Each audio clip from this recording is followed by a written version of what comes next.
Coucou, j'espère que tu vas bien, ou aussi bien que possible.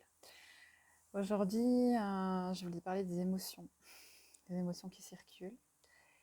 Et je voulais te dire que avec tout ce qu'on est en train de traverser, c'est vraiment OK de se sentir très vulnérable.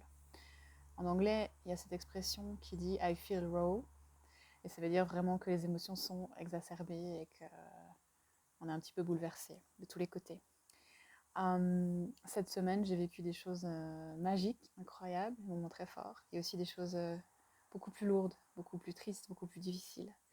Je vois autour de moi des gens qui souffrent physiquement, émotionnellement, qui ont leur propre challenge individuel et qui traversent aussi le challenge actuel du collectif. Et personnellement, euh,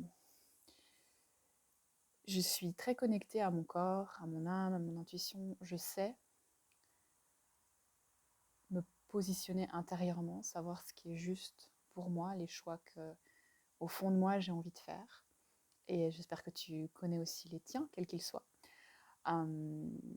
Et j'essaie du mieux que je peux de pas rentrer dans le jugement ou de respecter que les personnes que je connaisse puissent faire des choix différents. Mais cela dit, j'avoue que je me suis retrouvée un peu dans des moments où je me suis demandé en fait comment mes choix allaient impacter les autres.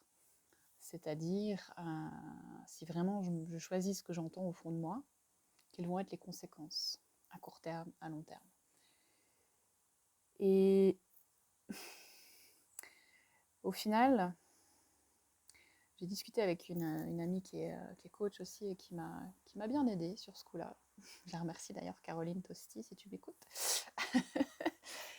Et voilà, en fait, j'ai retrouvé un schéma que j'avais il y a quelques années, qui était de toujours vouloir faire plaisir aux autres, toujours mettre les autres en première position, m'oublier, me sacrifier, laisser tomber parfois mes besoins ou mes valeurs. Et en fait, ce que je suis en train de réapprendre ou d'apprendre ici, c'est que je ne vais plus faire ça. Après, moi, je suis plus dans la mesure, j'essaie de ne pas être dans l'extrême, j'essaie d'être dans la nuance et de respecter les choix des autres et d'espérer qu'ils respecteront les miens. Mais parfois, quand on a des choix différents et qu'on doit quand même vivre ensemble, bien avec les mesures actuelles, ça devient assez complexe. Et ça me questionne beaucoup sur comment trouver l'équilibre entre faire plaisir à l'autre et quand même se respecter et garder son authenticité. Pour moi, c'est assez vite somatique, c'est-à-dire que je l'ai appris il y a de nombreuses années, quand je suis à côté de mon chemin, quand je ne m'écoute pas, quand je ne suis pas ma vérité, je tombe littéralement malade. Donc je m'épuise, j'ai des nausées, j'ai des migraines, etc. Donc ça, c'est cool d'un côté, parce que c'est un bel indicateur. Mais encore faut-il savoir l'écouter. Donc voilà, moi aussi, je continue d'apprendre, d'essayer de grandir, et je pense sincèrement que cette période est à la fois une très grande opportunité de travailler sur plein de choses et d'aller encore plus épurer nos, nos blessures, nos limitations, nos peurs, nos propres jugements sur nous-mêmes ou nos attentes. Et en même temps, c'est chaud, quoi. C'est chaud patate.